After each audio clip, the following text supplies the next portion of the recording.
জুম্বার নামাজি অদা করতে পারলেন না বাংলাদেশের ক্রিকেটাররা। কারণটা জানেন? টেস্ট সিরিজ আপাতত অতীত। এবার বাংলাদেশের বিরুদ্ধে 3 ম্যাচ টি-20 সিরিজ খেলতে নামবে টিম ইন্ডিয়া। সিরিজের প্রথম ম্যাচ গোয়ালিয়রের আয়োজন করা হবে। তবে এই ম্যাচের আগে বাংলাদেশ ক্রিকেট দল এবং সংশ্লিষ্ট স্টাফেরা শুক্রবার নামাজের জন্য মসজিদে যেতে পারবেন না। নিরাপত্তার কারণে তাদের এই সূচি বাতিল করা হয়েছে। শেষ পর্যন্ত হোটেলের রুমেই তাদের নামাজ পড়তে হয়। প্রথম টি-20 ম্যাচের আগে বাংলাদেশের ক্রিকেটাররা জানিয়েছিল যে তারা জুম্বার নামাজের পাঠ করার জন্য স্থানীয় মসজিদে যেতে চান। সে কারণে দুপুর 1:30টা নাগাদ ফুলবাগে অবস্থিত মতি মসজিদে যাওয়ার পরিকল্পনা করা হয়। কিন্তু এবারে শেষ মুহূর্তে নিরাপত্তার কারণে এই সূচি বাতিল করা হয়েছে। জানা গিয়েছে শহরের এক মৌলবীকে হোটেলে নিয়ে আসা হয়। সেখানে বাংলাদেশের ক্রিকেটাররা নামাজ আদা করেন।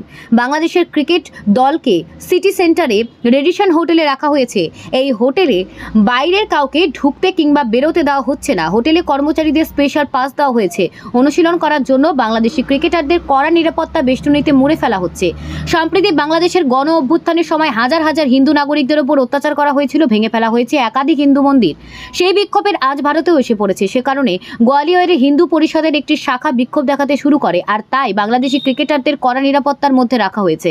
এই ম্যাচের জন্য স্টেডিয়ামে 4000 নিরাপত্তারক্ষী মোতায়েন করা হয়েছে। সূর্যকুমার যাদব, অভিষেক বর্মা, সঞ্জু সমসেস, রিঙ্কু সিং, হার্দিক পান্ডিয়া, রিয়ান পরাগ, নীতিশ কুমার রেড্ডি, শিবম দুবে, ওয়াশিংটন সুন্দর, রবি বিশ্বই, বরুণ চক্রবর্তী, জিতেশ শর্মা, আশুদীপ সিং, হর্ষিত রানা, ময়ঙ্ক যাদব, নাজমুল হোসেন শান্ত, তানজিদ হাসান তামিম, পারভেজ হোসেন ইমম, তৌহিদ হৃদয়, মাহমুদ উল্লাহ, লিটন দাস, জাকির আলী, মেহেদি হাসান মিরাজ, রিসাদ হোসেন, মুস্তাফিজুর রহমান, তাসকিন আহমেদ, শরীফুল ইসলাম, তানজিম হাসান সাকিব, রাকিবুল হাসান।